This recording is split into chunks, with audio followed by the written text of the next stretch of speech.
Today's episode is brought to you by AOS Kitchens, the South's leading outdoor kitchen design and installation specialists.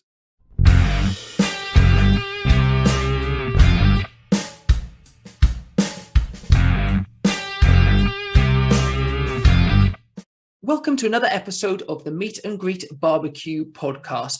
If you're watching us on YouTube, please do give us a like and subscribe. And if you're listening through your favorite podcasting app, please do leave us a review as well. It really helps people hear us and know all about us. So in this episode, we are talking to Tara and Neil from Charlie Oven, all about their fantastic barbecues. This is a British company championing top quality cooks, and that's all what their barbecue is about. So without much further ado, here's Tara and Neil. So thank you for coming on, Tara and Neil. How are you both? You okay? Great. So do you want to kind of tell us who you are and more importantly about Charlie Oven, which we're here to talk about today? Brilliant. Okay. Well, I'm Tara and this is my sidekick, Neil. Also my husband of many moons.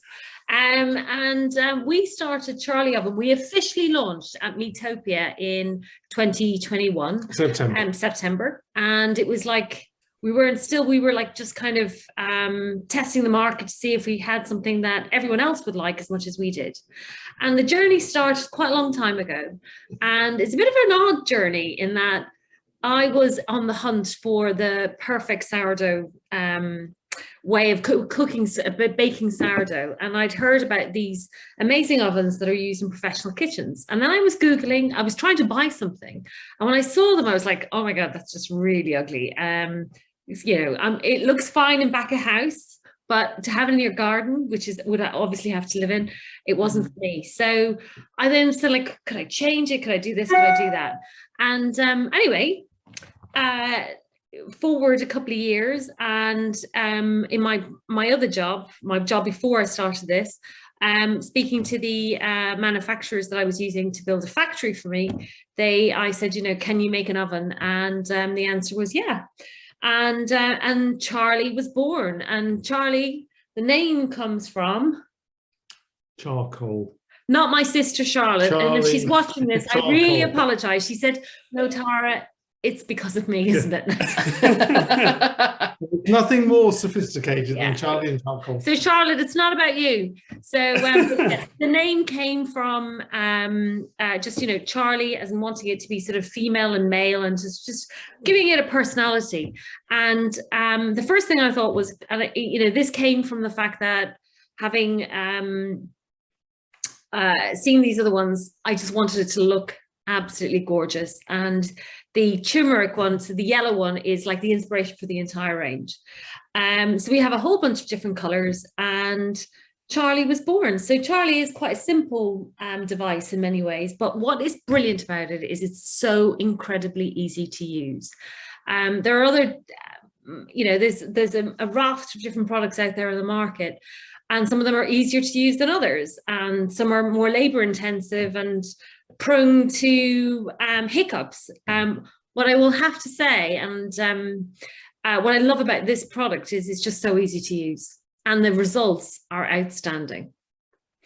Do you then focus your attention around the Charlie Oven for a beginner barbecuer as it is easy to use, or are you kind of whole market, even the very experienced barbecue enthusiasts that may have other brands that are perhaps more involved in tending the fires and those types of things will also, It's honestly for everybody, because it's inspired by the charcoal ovens that have been used in professional kitchens for years. So, top chefs, that's the secret of a lot of that fantastic food they cook, with that thing, kissed by smoke and fire and that sort of stuff. How the hell do you get that flavor? Well, they get it with a front opening charcoal oven. So, this is one that works in that way, that you can have in your own garden at home. So it's inspired, as I say, by a professional piece of kit. Now, it so happens that it's also incredibly easy to use for anybody who wants to use it. I think there's a thing as well that if you're not an experienced barbecuist, it's more familiar than a barbecue, because it's like an oven. Mm-hmm. You know what I mean? The actual appearance of it, with a door that opens, with racks, it's you know, a heat source. It's more like what you would find in a domestic kitchen from that perspective. Yeah. But it's a charcoal oven, so it's sort of, you know, it's everything from soup to nuts. It's everything from the beginner to the professional. And I think the nice thing about it is that because it's really big, because it's really versatile, because it's got a huge temperature range, all of those sorts of things, because you can cook with it outdoors all year round. What it means is that, sorry, I've lost my train of thought totally now, because Tara was waving her hand at me. I had a shot, and I'm like, come back in. So I think what you're saying is that it's very easy to use, and it depends on how sort of advanced you want to get. You can get whatever results you want. So the guys behind Meatopia, I met the godfather of Meatopia, a chap called Richard Turner, and he was the executive chef, I don't know if he still is, of the Hawksmoor restaurant group. He's got many strings to his bow, and he used one. He did a pop-up event, and they requested one. And I said to him, I set the gauntlet. He said, yeah, they look really good. He says, but do they cook as well? You know, and he's familiar with, there's an iconic brand, and these were the ones when I was talking about, it didn't look particularly attractive, but, you know, it wouldn't suit sort of my back garden anyhow. But a brand called Jasper. And these are like sort of fast and furious kind of charcoal grills. And they've been going since 1969, before I was born, thank God. And Richard used one. And then I made the brave decision of asking for his contact details, because somebody else, one of his people, had got in touch. And I said, can I just get some feedback? And we actually put the feedback on the website, because he said he couldn't get over how easy it was to achieve different results. And he was saying the fact that we have so many levels, so it's quite, the cavity is really big, so you can do direct or indirect. And with a lot of these things, you know, people just crank them up, and then they kind of, especially with the Jaspers, and, you know, to buy one, I don't even know if they make one as tall as ours, but because you can do sort of indirect by kind of going further away, he had so much more control over the cooking process. And Neil touched on a point which I think is really, really important. You know, there are so many different grills out there, and the majority of them open like so. So what happens when you take away the top of something and there's got a lot of heat, that it rises? And with Charlie, it just bounces off the top and sort of it stays within the cavity. So, you know, it's just easier to control the temperature and all that smoke. And the one thing about Meatopia was, you know, you see all these people working on open flame, and yes, it's sexy and gorgeous and all the rest of it, but you're coughing by the end of it. You come home and everything on you is covered in smoke. And that's all right some of the time, but, you know, all that flavor is from the smoke. And, you know, Neil is quite geeky and has written a couple of blogs all about sort of, you know, you've got your 5 flavors, and then you have, it's not a flavor, but it's an aroma which you get from cooking with charcoal that really elevates food to a different level. You know, we've got some teenage kids, sort of early teens, and a piece of broccoli that's steamed and then tossed in lovely butter only goes so far. As soon as you stick it in the Charlie, before they know it, they've eaten the whole thing, and you've just tossed it in some olive oil and salt and pepper, and bang, it's just amazing. Yeah, I mean, we were obviously very lucky to meet you both at Sizzle Fest and try some, I think it was, you did was it a pork loin or a pork leg? It was a huge joint that you did that was just so succulent. It had a fantastic, crackling. That's the word I was looking for. Crackling. But also, if I remember correctly, you were actually doing some tender stem at the same time, and also making some bread. Weren't you, some little rolls? Yeah. So I suppose, again, that's showing the versatility that you're cooking a huge piece of meat, as well as doing something delicate like tender stems that only need very much a char for a few minutes, and all within the same space at the same time, which is, again, shows quite versatility. There are 9 different levels on the rack, and it's got 2.5 times the cubic capacity of a regular oven. So you can cook a whole meal in there, put the different bits at different heights, Obviously, you can cook at different temperatures. You can set it anything from about just below 100 degrees Celsius, and you can crank it right up to about 400 degrees. Yeah. You can also cold smoke if you you can plan your meal very, very easily to do lots of stuff in lots of places, at lots of temperatures, in lots of ways. Yeah. It's really easy. For me, it would be putting the meat at the top, all the vegetables at the bottom, so all the juice is just dripped down. What sounds better than that? Fabulous. And we often do that with a leg of lamb and on top of the roasties. It's just divine. Yeah. I did a little blog post a couple of weeks ago, actually, about why cooking vegetables with charcoal makes them taste like bacon. Yes, we just had a look. Yeah, we just had a look. It's a weird sort of scientific thing. Tara mentioned the lignin earlier, but it's the compounds that come out of lignin, which is in a good charcoal. Others work on the same flavour receptors in your mouth and therefore in your brain as things like bacon. Yeah. It just makes everything taste better. It also better. shares a lot of the science of flavouring with things like whiskey and vanilla and stuff like that. So there's quite a lot of complexity of taste, and your brain is fooled into thinking that there's something meaty and therefore delicious and satisfying about a piece of broccoli, where of course there's not. But it's that's the wonder of science. But I think it's really nice as well. We talked a bit about, is this for people that are really into barbecuing and have like some serious skills in that department?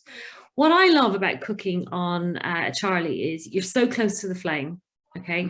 Especially if you do things like steaks. We had some mates over quite recently, and they weren't huge, they weren't really thick, so we didn't have to shut the door. So we just literally seared them on one side, seared them on the other side, literally 2 minutes, and then took them out, and then they were just pink in the middle. But the theatre of just doing that in front of your mates and doing things like dirty leeks or celeriac and stuff like that, it's so much fun. It's not just a case of, oh, it tastes great, and yes, it does, without a question of a doubt. But with all the different levels, you can chuck the whole lot in at the same time. As you were saying about put the meat up and do your potatoes or do your veg down below. And there's so much that you can achieve with one of our ovens. Now, one thing I would say is I wasn't so keen on how it looked on the inside, on the outside, when I was looking at sort of developing the oven, in terms of charcoal ones that are used in restaurants. But the inside, I've kept really sort of industrial, and great. The racks that come out, they weigh over 5 kilos each. They're a solid stainless steel. When we went into this, it was important that it looked really good, but also that it was built to last, because this is a serious piece of kit. They weigh roughly about 200 kilos, and we thought they were a bit lighter than that until we had to get a bit more serious. We had to do some tests for shipping, and we were like, oh my God, that's how much they weigh. And and we're going to keep that because, they're built that you do not have to buy another. This should be it for your kind of future of kind of cooking outside and also cooking for a crowd, so that it's easy. It's not a case that you have to kind of hang on, I've just done this bit, now I'm going to go and do another bit. Or the other thing I often see on social media is where someone has like 3 or 4 different devices, but there's 3 of the same but different sizes. I don't, ones that usually open up like so, and I'm like going, oh, why have they got 3? You'd never need 3 of ours, and that's kind of one of the things that unless you're a collector, of course, then you just want the different colours. Sometimes you just have to have more is that's more. it. But buy more Charlie oven, guys. Actually, that's the thing I just wanted to mention, which you touched upon very, very briefly earlier, is I think we shouldn't we should talk about the colour. Yeah, that's what drew me when we were at the Sizzle Fest, because Owen and I were walking and talking. We'd been there for a long time, and all of a sudden you turn your head and a shock of colour just draws you in, and then you're hit by the smells and everything. Plus, you guys were handing out not only food but also booze, and it was a beautiful combination. But the colours are gorgeous. Only, of course. Check. Basically, if you get a Charlie oven, Tara and Neil will come round with 2 bottles of booze and you'll have a wonderful time. But the colours are gorgeous. What made you decide on those specific colours? They're bold, aren't they? Well, one of our partners in the business is an art director. Mm-hmm. So That colour helps. is stock in trade. Colour is his life. So we tried to choose things which would, I tell you that the whole sort of science of colour. I'm talking about science again, aren't I? The whole science of colour thing is really, really interesting about different moods it evokes and so on and so forth. What we tried to do was to get a range of stuff which would fit all gardens, all occasions, all moods, all inspired by foodstuffs in some shape or form, and they range from things which are really quite vibrant and bright. So you know, the ones which are the paprika one, which is a sort of dark, well, it's a Red. paprika color, it's a dark red. You know, turmeric, which is a really vivid sort of mustardy yellow, to things like porcini, which is a dark anthracite grey. What's the name of the really light truffle? Truffle. It's sort of off-white grey, sort of almost Nordic. So there are some that are really relaxing, some that are really vibrant. Or beetroot. We've got beetroot, which is a sort of sophisticated purple, believe it or not, beetroot, and oregano, which is a lovely darkish green, which sort of blends into the background. So you can have something relaxing, you can have something that sort of fits in an urban garden, you can have something that's a real sort of standout wow splash of colour. So across the range, we've now got 9, because we just we were forced to bring an all black one. And actually Richard Turner I blame for this, because he said, Tara, you have to have black. I said, black's not even a colour. And we called it black peppercorn, and then I was okay with it. So, and then we put it out on social media and everyone's going, yay! So, for me, it's all about the colour. Keep it bright, keep it proud. I like things that are bold and vibrant, and if you're doing up your garden as well, it's kind of a nice thing to have a splash of colour, especially all year round. So each we've got something for everybody. I suppose it's almost like a feature wall, isn't it? If you're going to decorate your room, you would have, most people have a feature wall now. I suppose it's no different from your garden, right? We were also inspired by brands like Yeti, the beautiful water coolers, not water coolers, food coolers and drinks things.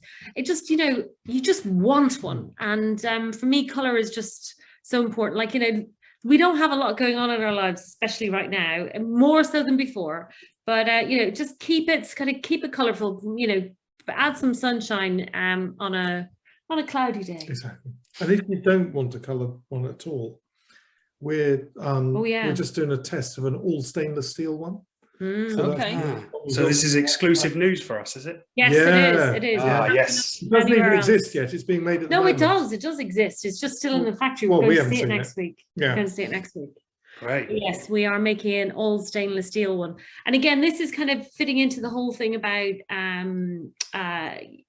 outdoor kitchens. So if somebody has a couple of steel things in that sort of mix as well, it's going to be fully stainless steel. It's going to be at a different price point as well. So we have to sort of figure it out, because stainless steel, because just with the market at the moment, everything's gone kind of crazy, and steel and stuff has kind of done the same thing. So we are developing some covers which are based on, they're beautiful. So it's a bit like the oven itself. I didn't want to cover it up in a black shroud. I wanted it to be loud and proud. And we are working with another English company where we're making it out of marine canvas with some beautiful webbing, and it's a thing of beauty. So if it's covered up, you'll kind of go, what's underneath there? Or you might be able to tell by the logo or something like that, but it'll be very sort of design led. And it's funny because everyone who's bought one has gone, when's the cover coming out? When's the cover coming out? And I think just people just want the bits and bobs that go with it as well. But yes, it's going to be beautiful. It will be nice. Can't wait to see. I think it's a thing to celebrate, isn't it? That you're a British barbecue company, and I think as much as we're all fans of some of the big names, and I've got a fair number of barbecues in my garden, they are all German or American, but it's so nice to actually learn more about a British made local barbecue company. I mean, it means we've got real control over the quality. It means we've got real control over distribution and shipping and all that sort of stuff. We don't have to wait 9 months to get one to your house. We can, we've got real control over that. And the other thing is as well that there is, however important you think there is quite a strong sustainability angle to it, because we're not shipping massively heavy things all over the world. Where the barbecue miles are lower, if you like, and the sustainability thing is quite important, to be honest, because the other aspect of this is, compared to an open grill, you use about 45% less charcoal. So even with a sort of modest load of charcoal like this, the thing will stay hot enough to cook for 5 or 6 hours, and you don't have to keep topping it up. If you have a really big load of charcoal, you can keep it going for hours and hours and hours and hours, but it's incredibly efficient. So, from a sustainability perspective, the use of charcoal is a lot less than it is with some other grills. Do you think even so?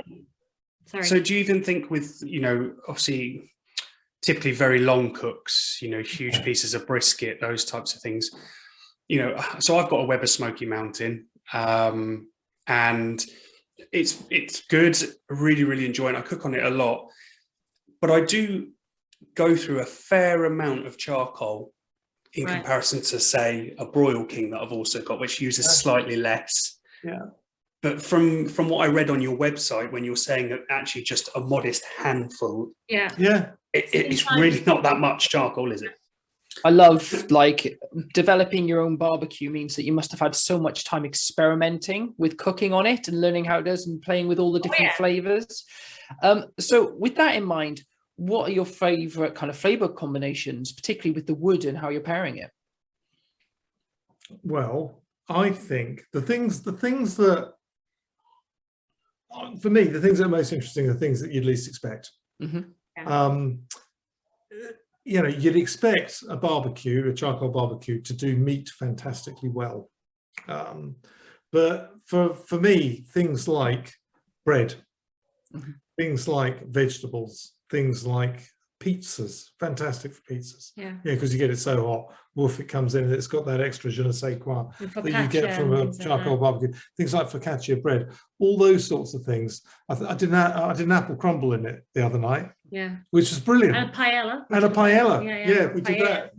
Paella. See, we did that the other night as well. So things like that, where you wouldn't necessarily expect to cook it in a barbecue, it gives it that elevation of flavor, that little subtle smokiness, which just takes it into a different league. And so that, for me, those are the things. It was quite interesting. I was talking to a bloke a couple of weeks ago who was one of our early customers, and I had a lovely chat with him. And I was just, asking him how he's getting on with it, and what he liked about it, what he thought we could improve, and so on and so forth. And I said, well, what were your favourite things that you cooked out of? He said, believe it or not, he said, the two things that I cooked that I was most just amazed by, because they were so much better than normal, were roast potatoes and gravy. Gravy. He was following a Genevieve Taylor recipe. That's right. His roast potatoes and his gravy were like no roast potatoes or gravy you'd ever had before. Wow. So can I just interject, because a couple of things for me that and there were things I never really cooked before, but ribs. OMG. And actually, when I met you guys, I had the sauce that I now have, like the recipe on the website, for this bourbon barbecue sauce. And it's one of those things that I try not to do it too often, because when I do, I eat every last piece. And and it's just, and sometimes I do them slowly, sometimes I can't wait and I just crank it up, and either way they just taste amazing. And I love that kind of just tearing them apart and just gnawing on the bones. There's something about, like, I'm not with chicken, I can't really cope with it, but with, especially barbecue ribs, it's just amazing. The other thing we did, was it last week or the week before, we I did pork belly, and I did it with 5 spice, kind of low and slow, did them for hours. I couldn't even cut it because it was that sort of so, it was just melting as I was trying to do it, and doing that in bao buns. Well, I'll tell you the other thing that we've done a couple of times on it, which has worked out brilliantly, is mussels. Okay. Get it really hot. A little bit of wood in there as well to get a bit of smoke. Bowl of mussels with some white wine and some garlic, and then it just infuses it all with the charcoal flavour. Just fantastic. In literally about 2 minutes. Yeah, and I would say one of the first things we did when we first got it, and actually we totally and utterly did what I'm sure a lot of people do, which is we filled the cavity up with charcoal. The thing was literally if it was a steam engine, it could kind of take it to Cornwall. It was literally soaked to the hilt, and we did some really gigantic prawns. Oh, yeah, that was nice. And we did mussels that night as well. But it felt like we were in the Mediterranean. I mean, it was like, I never thought I could do this at home, you know, and it was like, oh my God, you know, we've spent a lot of time. We've had a few nightmares as well. I'm not going to pretend it's all been plain sailing, but we've learned. That leads us into one of our favourite parts of the show, I think, quite nicely there, Tara, is our barbecue fail section, where obviously I know. You know, we all learn from our fails, and you know, we always want to hear from our guests about some of the things that didn't go so well. So you've kind of already brought us onto that. So tell us about your fails. Oh, we've had two monumental ones, quite frankly. Would you remember when I fitted that new thermometer, because we were experimenting with the new thermometer? Mm-hmm. We had various and I fitted one which we subsequently haven't used, but the food went into the oven, and therefore it was reading about 100 degrees Celsius less than the actual. Oh wow! And I cooked, it was a piece of beef or something like that, wasn't it? It was something quite nice and something quite expensive, and it came out and it was sort of like that. It was in the middle of the summer. I can't be. It's only 120 degrees. So you know. No, I remember this. I vaguely remember this because it was a really hot day, and I mean it was very, very hot, and I'd made these amazing margaritas. And I was kind of well on my way to Happy Land, and Leo, I'm pretty sure that is coming. No, Tara, it's not cooked. It's not cooked. And when it came out, you could do it with your teeth, and it had this gochujang sort of kind of Korean barbecue paste on the outside. So the paste, and actually then I just kind of put some mint leaves and some other things. So I made it look pretty, but you literally couldn't eat it. Yeah. But luckily, there wasn't a sober person in the house, or maybe him, and that was it. The other thing that has taken us a while to get our head around, and we've had more than one epic fail, is brisket. Oh yeah. But we learned, and we learned this quite late in the day after considerable expense. Is a lot of it comes down to the we were buying the wrong type of brisket. Right. Okay. We were buying one without any real sort of marbling through the meat. So we've made quite a few chilies. It was quite interesting. We talked to some chefs after our experience to say, really, and Vincent as well, didn't we? And saying what is the secret? Well, and of course the thing is start with the right cut of meat.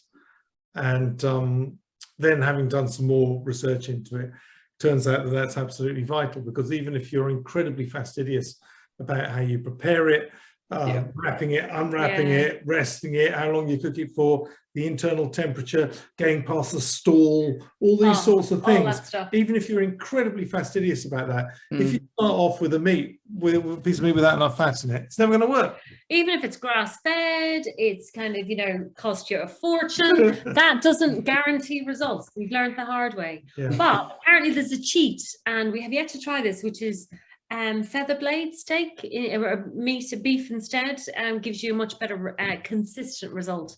But once you've done it, we've not tried that. Worked out. When it has worked out, and we've used the right cut, it's just been amazing, hasn't it? With what I don't like to do is smother it in different flavors. Not everyone's to their own, but I just like to keep it simple, because the beef itself is just amazing. But on the fails we've had, they still tasted great, but it just didn't give you that sort of buttery soft. We had the inspiration was one of the chefs we saw. One of them ended up making a fantastic chili, didn't it? It did, yeah. But one of the chefs we saw at Metopia, and that's one amazing place to go and sort of see different people show the beauty of cooking with fire. But the brioche bun was tougher than the brisket. And I always remember that. Wow. And that was like, that was my kind of, that was what I was aiming for. The gold standard. So we have gone through a great deal. And, for me, I love doing stuff like that. But for me, it's about the everyday. It's doing things like a big lug pork, I can't say it, porchetta, sort of like pork belly wrapped up. And, it's about, I haven't killed myself doing this, but look what I've just served up to you. I like, maximum results with minimum effort. And, and it's things like, I like making, especially in the summertime, nice salads and stuff, like with, grilled vegetables like that would used to take me forever to do. Whereas because the grills with the Charlie, they are 40 centimeters wide and half a meter long. So you think you lay some aubergines and things like that on that, or courgettes, it's done in next to no time. And then you've got this huge kind of vat of food that you can then kind of turn into various different things. And for me, it's just about kind of minimum effort, maximum results, and things like for desserts, doing stone fruit. Oh yeah, summer. stone fruit is brilliant, and apricots, plums, lovely, peaches, just fantastic. Yes, lovely smoky taste with a bit of, what was that? How do we do it? Mascarpone cream with maple syrup mixed into it. With that, because you get the sort of slight bitter sweetness of the stone fruit, and then the real creamy sweetness of the mascarpone with maple syrup. That is a combination made in heaven, I tell you. The other great thing you can do as well is if you cold smoke or even hot smoke, but cold smoking, because and we've actually changed this since you saw the oven in September, is we've increased the height of the rack. So the rack starts at the very top of the oven, and what you can do is hang butcher's hooks off it, and then just kind of, I actually need to take a picture the next time I do this. I did it before Christmas and it was dark and I didn't take the photos, but of like a side of salmon just hanging down. Yeah. Nice. And, there's just so much you can do. If you've been looking or thinking about an outdoor kitchen, then look no further than AOS Outdoor Kitchens. They are the South's leading outdoor kitchen design and installation specialists. Their extensive showroom is based just outside Bournemouth on the Dorset-Hampshire border, and as well as numerous in-store displays, also features a live outdoor kitchen where they cook every week on Kamado grills, pizza ovens, and all filmed and shown on YouTube. They offer a wealth of knowledge on how to transform your patio into the most incredible outdoor dining area, with styles and options to suit every budget, and you can guarantee they will be able to create something perfectly suited to you and your home. They stock and supply everything that you're going to need for outdoor cooking, including barbecues, Kamado ovens, pizza ovens, outdoor fridges, and every accessory that you would need to become the ultimate outdoor chef. So if you want to make yourself the envy of your friends and neighbours, get in touch with them today to arrange a consultation and take the first step in transforming your back garden into the most incredible entertainment space. Visit aoskitchens.co.uk. Have you done much cold smoking? It's personally something I've never really done. Not a great deal. We did the salmon before Christmas, and it's on my list of things that I really want to try now. And just I was quite inspired by a lot of the people that were posting before Christmas. Genevieve Taylor did some really interesting stuff where she's converted a cupboard, like a bedside locker or something, and she uses that. I saw that. Yeah. You'd be in trouble if you went in for your socks, wouldn't you? Yeah. To be honest, we haven't been going that long. We've really focused on trying to do the basics, because this is not just about kind of. I want to do some more, but I don't. That wasn't my starting point. But now I'm kind of getting a bit more confident. So it's a bit like you were saying, is this for the beginner or not? This is for everybody. This is for anybody who wants to eat outside or wants to cook outside and just have more flavor at home, because we're eating a lot more at home, and even a lot of these restaurants and stuff are doing takeaway, not like kind of chef boxes where you can make it all at home yourself. The steaks we've made, I mean, seriously, I've never made steak like that before in my life, not before we started with Charlie. But I just love it for everyday stuff as well, really. Like, you can chuck your lasagna in there if you want. It's as simple as that. I wouldn't do it just for that, but I would probably do a few other things on the side as well. Yeah.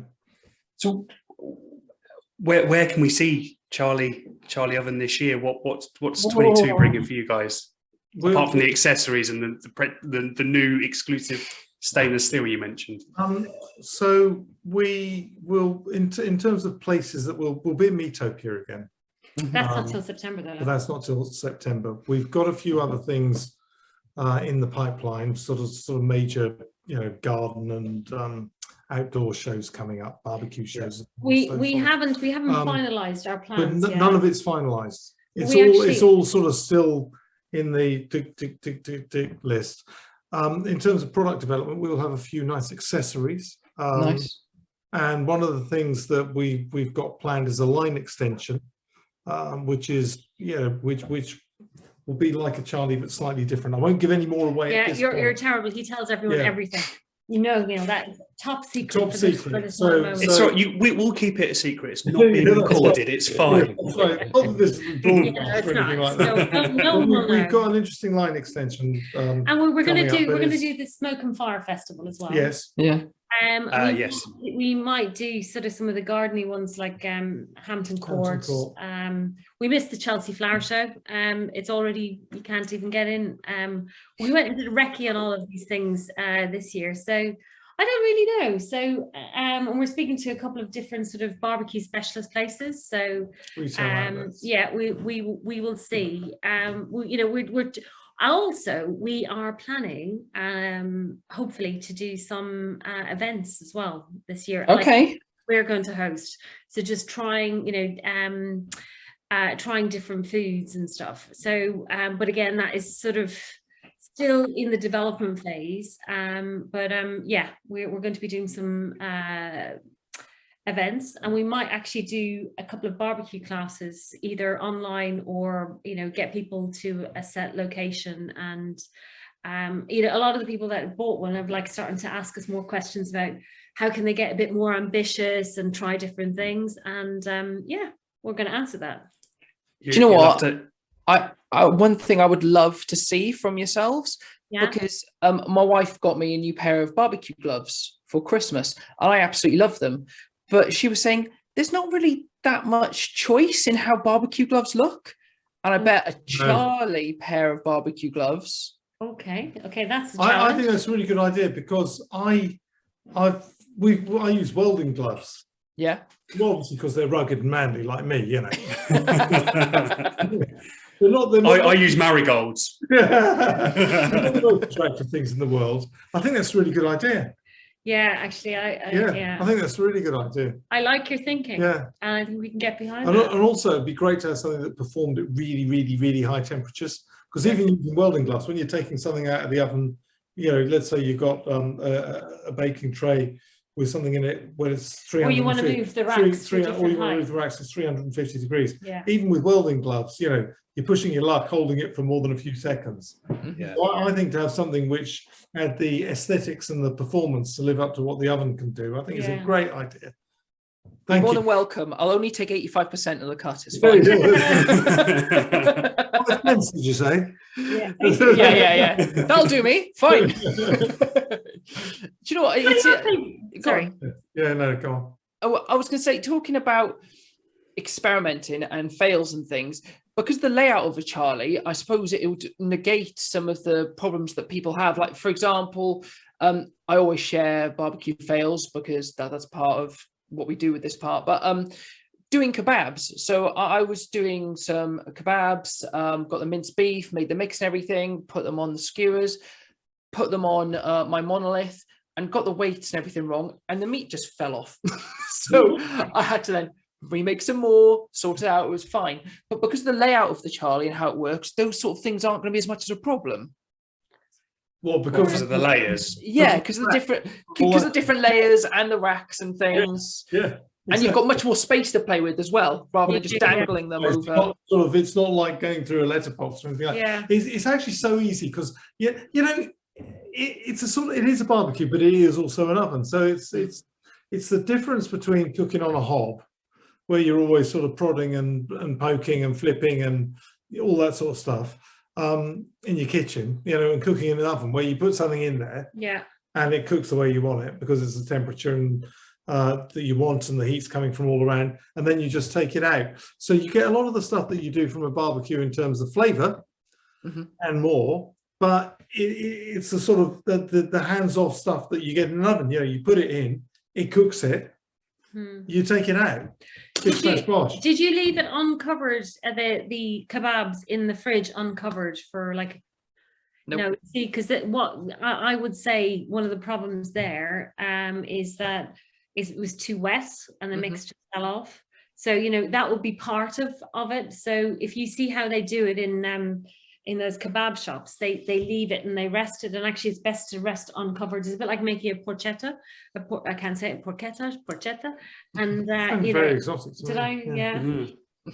Okay, and so if you salt it and you it draws out the moisture a bit. So if you leave stuff like that in the fridge for a while, it just dries out, and it kind of helps when you're doing it. If you just try and shape it and then bang, you know, even if you did it on your grill at home in the kitchen, it just wouldn't work. That, and I put at least twice the amount of meat that I should have put on there. Hindsight's a wonderful thing. It's all coming out now. Brilliant. Actually, one of the questions I meant to ask earlier when you were kind of describing the Charlie oven, do you recommend cooking with the door open at any point? I think you mentioned you were talking about cooking steaks. Yeah. And you were talking about how obviously other barbecues you open up the lid and obviously the heat loss where you don't necessarily get that because it's front opening. But would you cook with the door open, or do you always suggest that actually it should be closed? It should be closed. And that's the best way to cook it. It should be closed. The only time you have it open is if you were dabbling with something that cooked so quickly. Yeah. You know, that closing it would be almost pointless. Yeah. So something like a really thin steak, you know, a minute steak or something like that you were cooking right down near the charcoal. I mean, it's literally. Yeah. And there's no point sort of. Yeah. And it also depends on how well you want to cook it. But yeah, we like meat pink. It works best with the door closed. Yeah. Because you still get the big draw of air through it. Yeah. There's always ample oxygen if you want to keep it really hot. So there's no need to have the door open. And closing the door also encapsulates all the lovely stuff that you get from the charcoal. And the other thing, which is really nice, and at Christmas we did this with lobster, is when you if you cook, especially seafood as well, because it takes on so much flavor so quickly, is if you close the top vent, you know, like let's say you're cooking something, you close the door, you flip them or whatever, close the top vent for like the last 3 to 5 minutes, the amount of smoke and intense kind of flavor you get, it's just a flavor bomb. I mean, honestly, I can't describe it any other way. And that's one nice thing to do. And also it cooks it from the inside. You like it's just, you get you're better at the science, but the radiant heat and the I mean it cooks it all round. And it keeps the moisture in as well. But for because you're getting intense heat from every side. Yeah. It keeps all the moisture inside it, so it's very succulent. So if those steaks we were doing the other night were thicker, then what I would do is sear the outside, move them up to a top shelf, and then just close the door for a bit, you know, in between or whatever, just to get a bit and just to make sure that you're getting, you know, it's cooking right through to the level you want. But yeah, it's and obviously a meat probe is meat probes are brilliant, and it's actually with that door like that, it works really well because the little thin wire won't impinge on the closing of the door. It also works. So you can just magnet it to the side, Bluetooth as or well. Bluetooth ones, and you can just have it there the whole time. It doesn't. Because one thing I think nowadays we're eating. Well, certainly we are eating less quantity when it comes to meat. But what we're eating is pretty damn good stuff. Yeah. So if you care about, you know, where it comes from, things like that, and for me, what you can do with the Charlie is you really honor those ingredients. So if you buy a beautiful piece of steak, you don't want to thrash it, do you? You want to be able to enjoy every last mouthful. So it's just about kind of doing it in a way that really kind of takes care of it. And be it you put it low and slow, you put a probe in, or you manage it whichever way works for you. So it's either, you can either go off piste, sort of, and not use those devices, or add them in and then just kind of, manage it, get it to that kind of perfection point for you. And we do a bit of both. Well, I think we're talking a lot about ingredients and things that we like to cook. So one of the things, we like to do is our barbecue bingo challenge, where we'd like to set you a cooking challenge, and we'd love for you to cook it on the Charlie, then post it on Instagram or social media, tag us in, use the hashtag barbecue bingo, and show everyone what you've cooked. So what I'm going to do is I'm just going to share my screen, and obviously everyone on YouTube that's going to watch this, they can see. So we've just got a selection of ingredients, and I'm just going to spin the wheel. Nothing too elaborate this time round for the first episode of season 3. And I'm just going to spin it. One of the things that we have right here is my signature dish. Yeah. So we'd like to know what your signature dish is. And if it lands on that, we'd like you to cook your signature dish. So what would you say your signature dish is? What's yours, Neil? Oh God, what is? I tell you, it's really difficult because I'll go with that salmon I did the other day, because I think that's just outstanding. Pork belly for me, hands down. Okay, we'll let you fight it out, salmon or pork belly. So I'll give it a spin and we'll see what it lands on. Okay.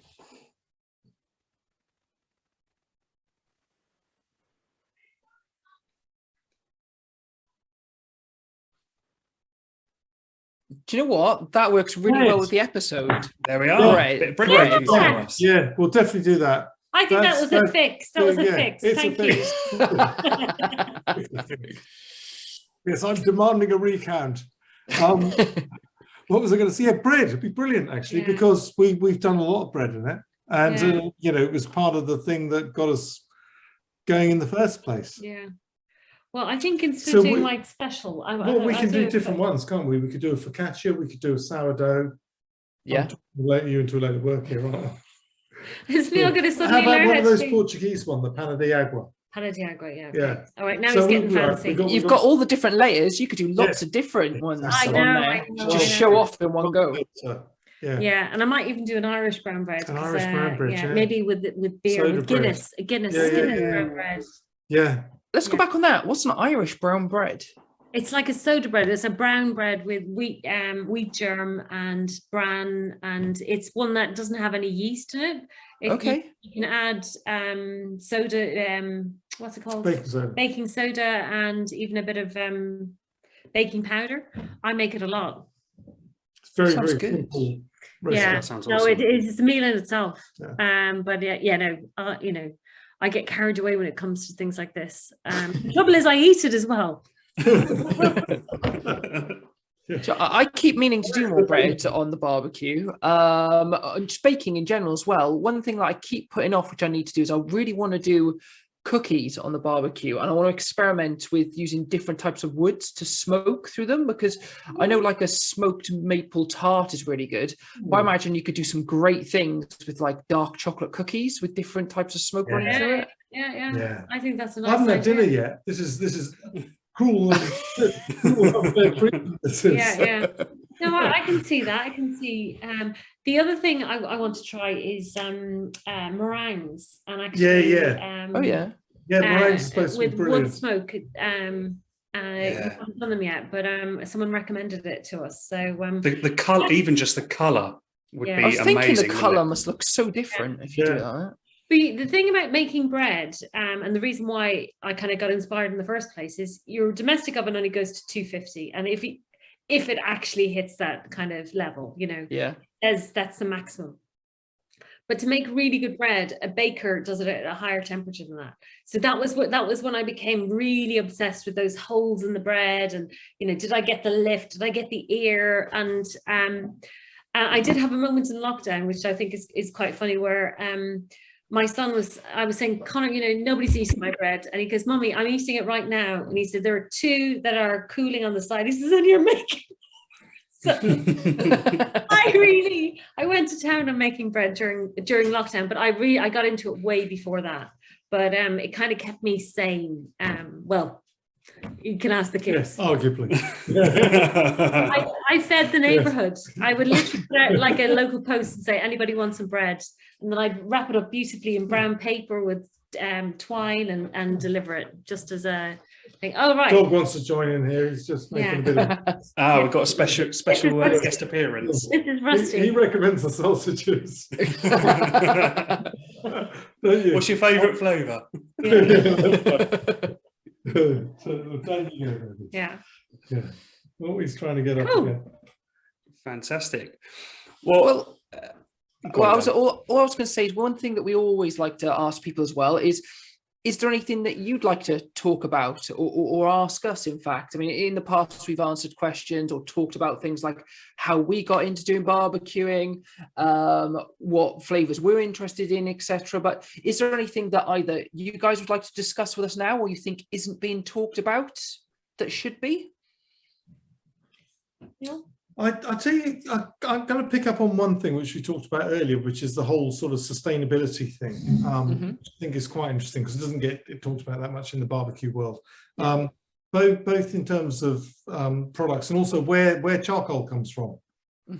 There's a lot of stuff that people buy, and I'm sure you chaps use the really good, best quality stuff, but a lot of stuff has sort of slightly dubious provenance, gets shipped around the world full of stuff that preserves it and stops it catching fire on the boat, might even come from a rainforest. Couldn't possibly comment.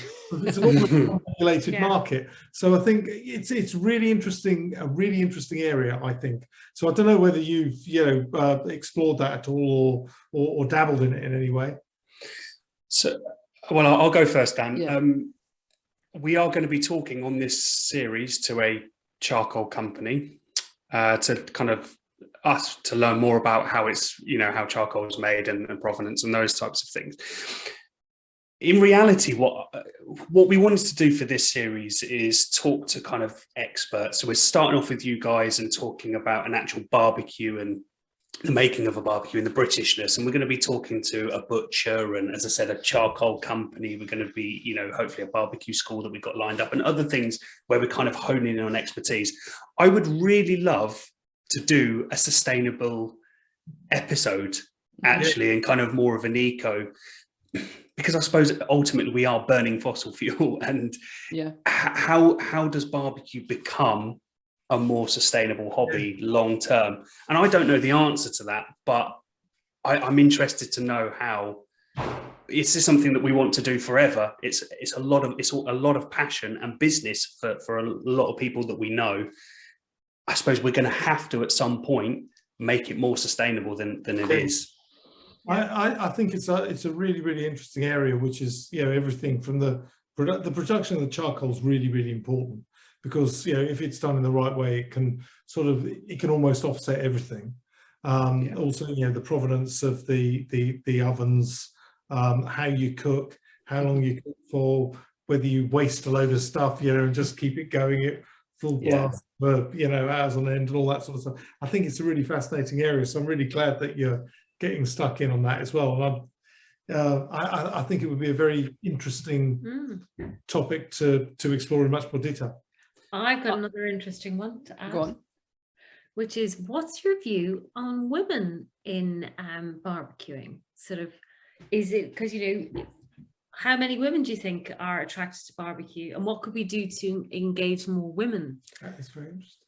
Do you know what? I happily answer this. So one of the things that Owen and I made a conscious decision about when we planned the first series, when we planned the second series, was it's so easy to just go out there and just target and speak to men, and that's not what barbecue should be about. Barbecue's inclusive. Anyone can do it. Everyone can do it. It's a fantastic form of cooking, and I think people are very guilty, particularly in the UK, of just going, what's barbecue? Well, it's dad stood next to a kettle with it burning as hot as possible and just flipping sausages. So we've been doing our best to make sure that we can speak to more women in barbecue and experts as well. So someone in particular we spoke to, we had a great episode with, is a woman, Cara from Scale and Taylor, who is a Canadian barbecue enthusiast.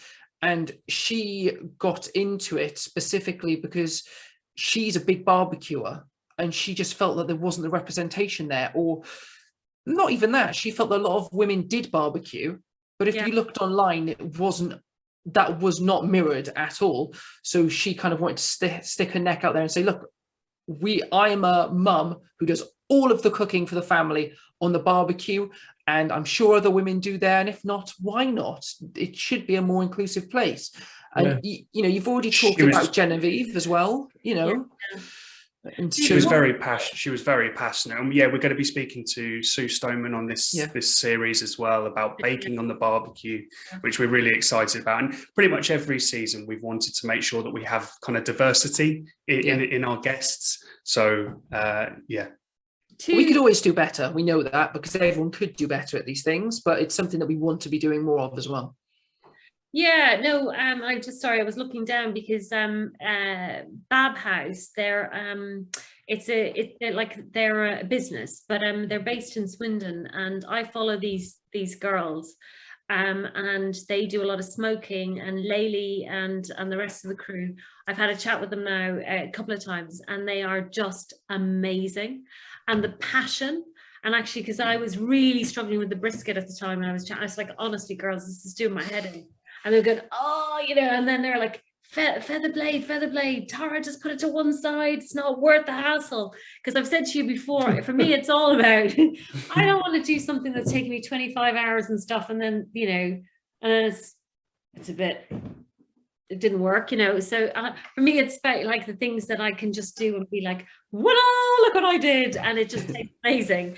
And I think these girls are real trailblazers in this area, and the Rangoon sisters, and there's a whole bunch of them, like in the kind of more professional end. I say this because I don't know a great deal about a lot of the women that potentially might be in this area, but you know, traditionally people do see it, as you were saying, about being it's the dad in the back garden and stuff like that. And that's one interesting thing. So from a general population point of view, barbecue is one of those things that you look forward to because it's the anticipation of summer. It's this idea that we're going out and we're going to have our friends around and stuff like that. But often what the food you get off it is a bit, that was okay. When cooked by a non-expert, the dad with the burnt sauce. So I just think what I love is this whole way of doing it is, wow, Jesus, that tastes really bloody good, you know. So So, but yes, keep spreading the word, chaps. I think actually, you know, the barbecue community on social media, although there's quite a lot of us, you know, even in the UK as worldwide, but I think probably we're still quite niche in comparison to other hobbies, you know, essentially. And again, I think if you do look through social media, there are plenty of female accounts, you know, both experts and hobbyists, but also that's also a niche kind of within a niche, I think. And, you know, I think that's an area that should grow. And I think if we're brutally honest, looking at our stats for people that listen to the podcast, it is primarily male, although from a guest point of view, we're absolutely making sure that we've got that, you know, that diversity, but it is mainly listened to by males. And also, before I forget, we'd be doing her a disservice if we didn't mention her. Kirsty loves to cook for people. Fantastic cook. She's really inspirational. We loved having her on the show. And when we went down to the Sizzle Fest, we spent the whole day with her in the end, just because we get on like a house on fire. But she's really inspiring. The stuff that she puts through her account is amazing. It's another person to really look into. And also, before I forget, on the sustainable side of things and charcoal, I'm guilty of trying lots of different charcoal. Some of it's probably not great. Some of it I've really enjoyed, but it's almost certainly been shipped over from like Canada or something. So I've been trying to look into more sustainable things. And I'm really interested in a company called Norfolk Charcoal, who pride themselves in being like a sustainable charcoal company, UK based. So if anyone is interested in that side of things, they're worth a look at as well. Yeah, well, I don't know them. We'll have a look at that. Because that's kind of they're quite close to us in terms of location. Yeah. No, I think that's lovely. And actually Norfolk, because our ovens are made in your way, sort of near Norfolk. So we're in Norfolk anyway. In Norfolk. and made by a brilliant company. And yeah, so I think we'll have to check them out. But what the difference between getting quality charcoal and stuff that's been shipped across the world is you have to wait till you burn off all those kind of additives that have been kind of to stop it from going on fire while it's in transit. Yeah. And you know, that kind of, there's a yucky smell sometimes you get from charcoal when it initially burns. When you buy the good stuff, you don't get any of that. No. And I mean, it you is, start cooking on it night and day. straight away. Yeah. Yeah. That nice clean smoke, the kind of translucent blue you colour. don't even have to wait till it gets to that white level. It just, once it kind of, it's hot enough, go for it, you know? Yeah. So, but yeah, but I do think the Charlie is something that, you know, anyone can have a go at. You don't have to be an aficionado. You don't have to be a fire kind of god. You can just get, it's so easy to like. Because it's easy, and it has got that sort of domestic familiarity. Yeah. So can you tell our listeners what's your website, your social channels, where they can go and view more about the Charlie and follow you on social media? What's your account? So our Instagram account is the main one we post to, which is called @Charlie Charcoal Oven. Can you believe it? There's somebody in the UK called Charlie Oven, and an actual bloke. An actual bloke. First name. Oh, okay. I mean, that's just, you know, Oven. I'd like him to change his name by default, but you know, there are limits. So and then the website, yeah, and then the website's charlieoven.com. Really straightforward, no www or anything. And we are trying to add lots of recipes and a couple of blogs and keeping it fresh and keeping it interesting. Neil comes from an advertising background, and so does one of our other partners. And they're, you know, we're trying to make some nice video, a lot of show and tell, and, you know, just bringing it to life, because it's, you know, it's so much fun. Great. Well, it's been an absolute pleasure having you both on the podcast, and us learning more about Charlie Oven. Say that again, sorry. I said likewise, chaps. It's lovely. My sound cut out a little bit there, typical right at the end. We really hope to meet you again. We're going to Smoke and Fire Festival, one of them. We haven't decided which one. We'll definitely be going to Sizzle Fest again. We didn't go to Meatopia last year, although we're probably going to go this year. So I'm hoping we get to see you guys again. No, definitely. And we are definitely going to do, we actually just, this is the only thing that has actually been organised today, the Smoke and Fire Festival. There's like a mini one that's going to happen in May at Ascot, and we're going to go to that. And then there's another one in July. I don't know if we're going to do the other ones as well, because, you know, we are still only a small company, and, you know, trying to figure out how do we spread it all out and make it to as many things as possible. So, but that one is a definite, and there's a whole bunch of other things that are all sort of bubbling away.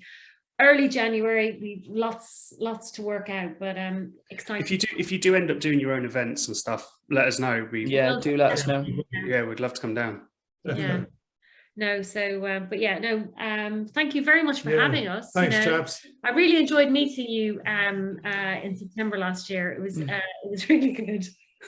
We're a little bit more sober this time. Yeah, no, I know. Maybe probably more reserved.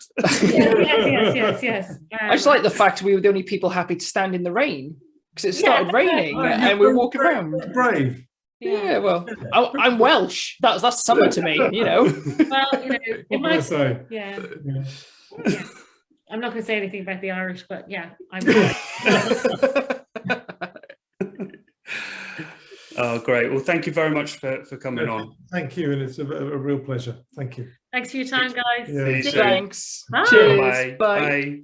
And that's it for another episode of the Meet and Greet Barbecue podcast. It was great to have Tara and Neil on the show and talking about their British-made barbecue.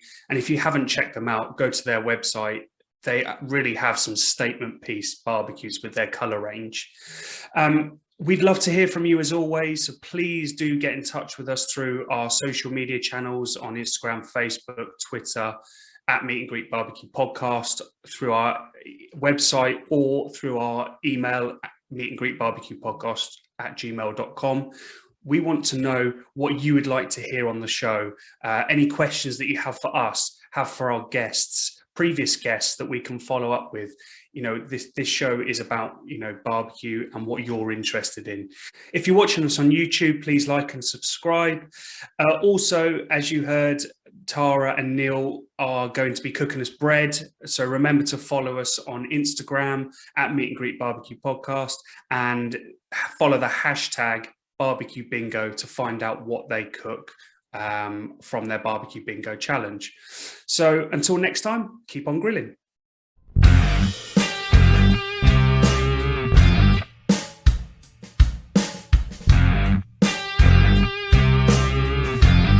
Today's episode of the Meet and Greet Barbecue Podcast is brought to you by AOS Outdoor Kitchens. They are the South's leading outdoor kitchen design and installation specialists.